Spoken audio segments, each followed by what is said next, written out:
Chapter 2. Jill was deeply relieved to hear the sound of Wesker's voice as she jogged toward the open door of the Star's office. She'd seen one of their helicopters taking off as she'd arrived, and been positive that they'd left without her.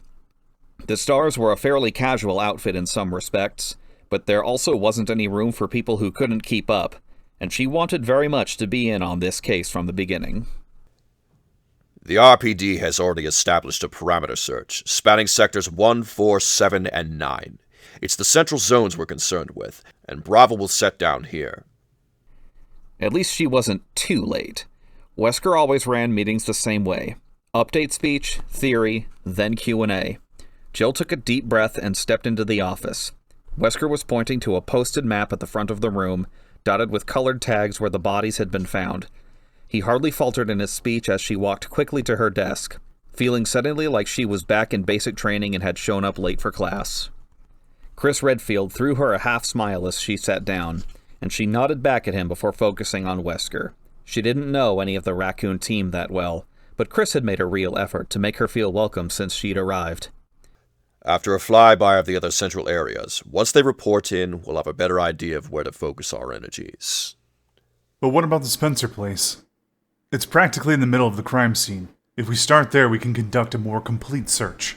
And if Bravo's information points to that area, rest assured, we'll search there.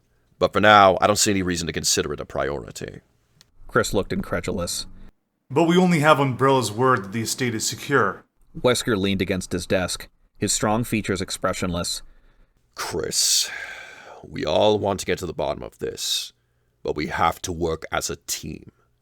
And the best approach here is to do a thorough search for those missing hikers before we start jumping to conclusions. Bravo will take a look-see, and we'll conduct this by the books. Chris frowned, but said nothing more. Jill resisted the urge to roll her eyes at Wesker's little speech. He was doing the right thing, technically, but had left out the part about it being politic to do as Chief Irons wanted.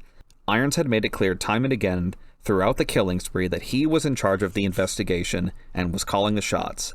It wouldn't have bothered her so much, except that Wesker presented himself as an independent thinker, a man who didn't play politics. She had joined the Stars because she couldn't stand the bullshit red tape that dominated so much of law enforcement, and Wesker's obvious deferral to the chief was irritating. Well, don't forget that you stood a good chance of ending up in prison if you hadn't changed your occupation. Jill, I see you managed to find the time to come in. Illuminate us with your brilliant insight. What have you got for us?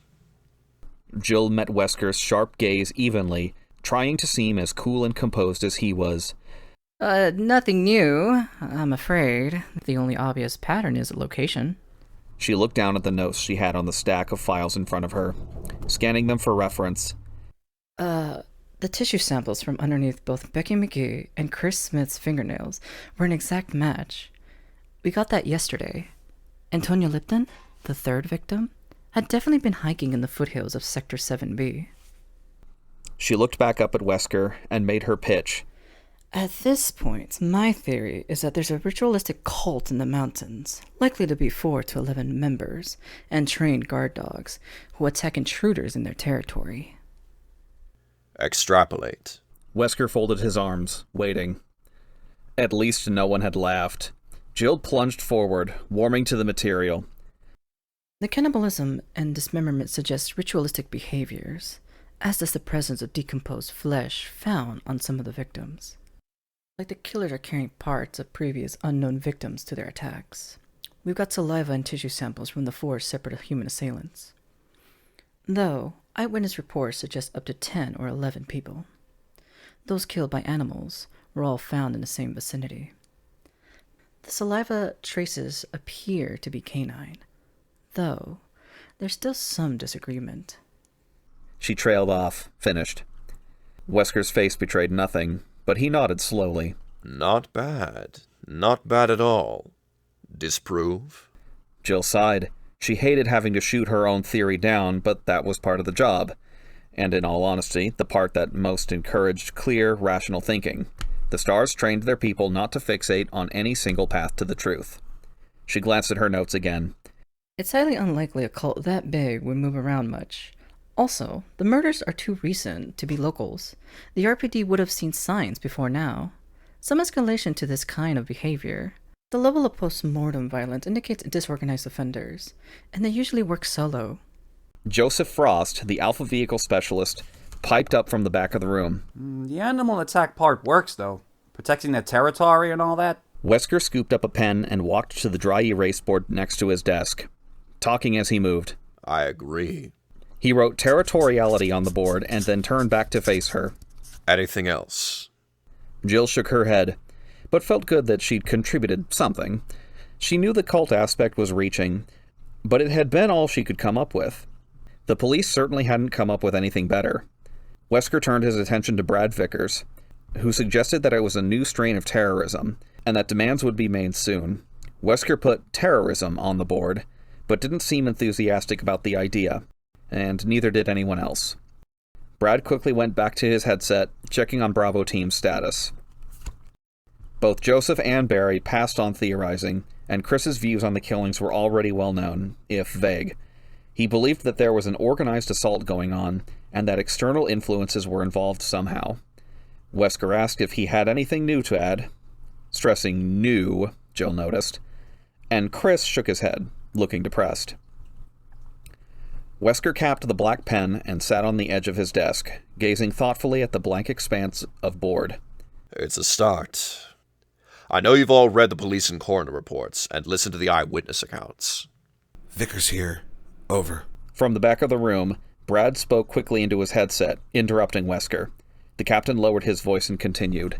Now, at this point, we don't know what we're dealing with, and I know that all of us have some concerns with how the RPD has been dealing with this situation.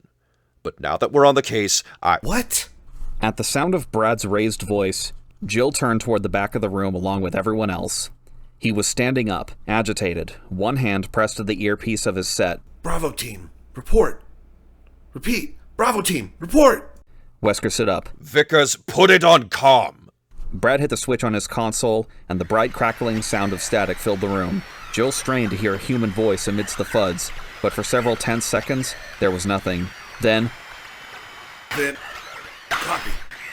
We're gonna have to... the rest was lost in a burst of static. It sounded like Enrico Marini, the Bravo team leader. Jill chewed at her lowered lip and exchanged a worried glance with Chris. Enrico had seemed frantic. They all listened for another moment, but there was nothing more than the sound of open air. Position! Wesker snapped. Brad's face was pale. They're in the, Sector 22 tail end of, except I've lost the signal. The transmitter is offline. Jill felt stunned, saw the feeling reflected in the faces of others. The helicopter's transmitter was designed to keep working no matter what. The only way it would shut down was if something big happened, the entire system blanking out or being seriously damaged. Something like a crash. Chris felt his stomach knot as he recognized the coordinates. The Spencer estate. Marini had said something about a malfunction. It had to be a coincidence, but it didn't feel like one. The Bravos were in trouble, and practically on top of the old Umbrella Mansion. All of this went through his head in a split second, and then he was standing, ready to move. Whatever happened, the stars took care of their own. Wesker was already in action. He addressed the team even as he reached for his keys, heading for the gun safe. Joseph, take over the board and keep trying to raise them. Vickers, warm up the copter and get clearance. I want us ready to fly in 5. The captain unlocked the safe as Brad handed the headset to Joseph and hurried out of the room. The reinforced metal door swung open, revealing an arsenal of rifles and handguns shelved above boxes of ammunition. Wesker turned to the rest of them, his expression as bland as ever, but his voice brisk with authority. Barry, Chris, I want you to get the weapons into the copter, loaded and secured. Jill, get the vests and packs and meet us on the roof. He clipped a key off his ring and tossed it to her. I'm going to put a call into Irons. Make sure he gets us some backup and EMTs down at the barricade. Wesker said, then blew out sharply. 5 minutes or less, folks. Let's move. Jill left for the locker room and Barry grabbed one of the empty duffel bags from the bottom of the gun safe, nodding at Chris. Chris scooped up a second bag and started loading boxes of shells, cartridges, and clips as Barry carefully handled the weapons, checking each one. Joseph again tried hailing Bravo Team, but to no avail. Chris wondered again about the proximity of the Bravo Team's last reported position to the Spencer estate. Was there a connection? And if so, how? Billy worked for Umbrella. They owned the estate. Chief Wesker, we just lost contact with Bravo. Chris felt a sudden rush of adrenaline and worked faster, aware that every second counted could mean the difference between life and death for his friends and teammates. A serious crash was unlikely. The Bravos would have been flying low and Forrest was a decent pilot. But what about after they'd gone down? I'm going up to make sure our copter's outfitted. Joseph, give it another minute and then turn it over to the boys at the front desk. You can help these two carry the equipment up.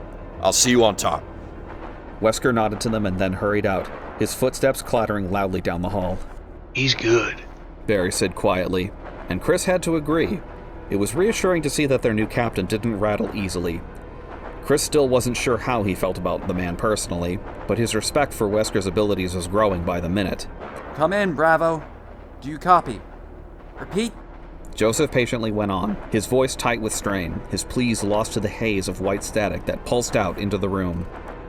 Wesker strode down the deserted hall and through the shabbier of the two second-floor waiting rooms, nodding briskly at a pair of uniforms that stood talking by the soda machine. The door to the outside landing was chalked open, a faint, humid breeze cutting through the stickiness of the air inside. It was still daylight, but not for much longer. He hoped that wouldn't complicate matters, although he figured it probably would. Wesker took a left and started down the winding corridor that led to the helipad, absently running through a mental checklist. Hailing open procedure, weapons, gear, report. He already knew that everything was in order, but went through it again anyway. It didn't pay to get sloppy. Assumptions were the first step down that path. He liked to think of himself as a man of precision, one who had taken all possibilities into account and decided on the best course of action after thoroughly weighing all factors. Control was what being a competent leader was about.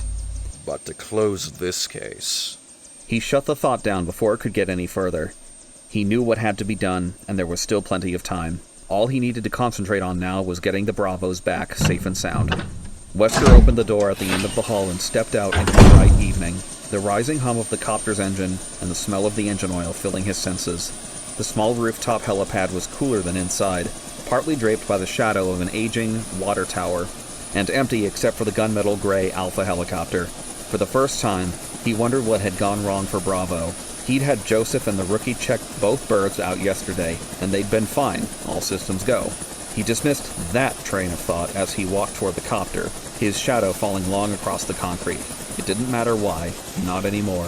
What mattered was what came next. Expect the unexpected. That was the Star's motto. Although that basically meant prepare for anything. Expect nothing. That was Albert Wesker's motto. A little less catchy, maybe, but infinitely more useful. It virtually guaranteed that nothing would ever surprise him. He stepped up to the open pilot door and got a shaky thumbs up from Vickers. The man looked positively green, and Wesker briefly considered leaving him behind. Chris was licensed to fly, and Vickers had a reputation for choking under the gun. The last thing he needed was for one of his people to freeze up if there was trouble. Then he thought about the lost Bravos and decided against it. This was a rescue mission. The worst Vickers could do would be to throw up on himself if the copter had crashed badly, and Wesker could live with that. He opened the side door and crouched his way into the cabin, doing a quick inventory of the equipment that lined the walls. Emergency flares, ration kits. He popped the lid on the heavy dented footlocker behind the benches and looked through the basic medical supplies, nodding to himself. They were as ready as they were going to be. Wesker grinned suddenly, wondering what Brian Irons was doing right now. Shitting his pants, no doubt. Wesker chuckled as he stepped back out onto the sun-baked asphalt, getting a sudden, clear mental image of Irons, his pudgy cheeks red with anger and crap dribbling down his leg. Irons liked to think he could control everything and everyone around him, and lost his temper when he couldn't, and that made him an idiot. Unfortunately for all of them, he was an idiot with a little bit of power. Wesker had checked him out carefully before taking the position in Raccoon City, and knew a few things about the chief that didn't paint him in a particularly positive light. He had no intention of using that information, but if Irons attempted to screw things up one more time, Wesker had no qualms about letting that information get out.